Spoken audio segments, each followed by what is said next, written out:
Hello, welcome back to the channel. Today we're diving straight into how to track sales commissions in Monday.com, your complete guide for 2025.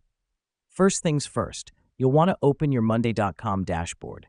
If you're in sales, this is likely your home base, where all the magic happens. The reason we start here is because this is the source of all our data.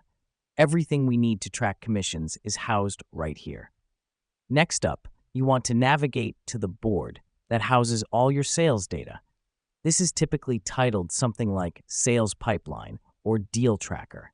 It's here where we'll be able to see all our sales and, most importantly, the commission that's tied to each. This board is crucial because it allows us to view and manage all our sales in one place.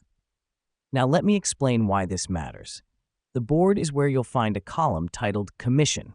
If you can't find it, you might need to add it. Simply click on the Add Column button on the right side of your board and select Numbers. Rename this new column to Commission.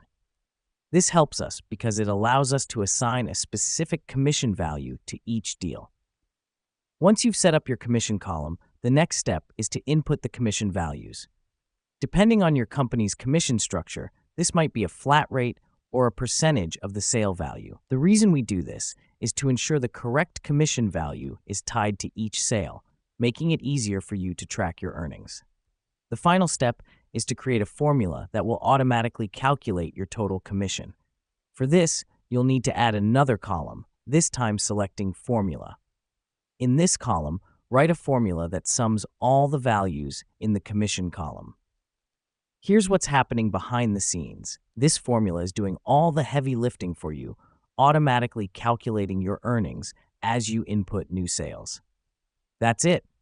Now that we've done that, you can easily track your sales commissions right within Monday.com. To recap, we've navigated to the right board, set up a commission column, inputted our commission values, and created a formula to do the maths for us. And just like that, we're all done for today. Keep coming back here for more tips and tricks on making the most out of your Monday.com experience.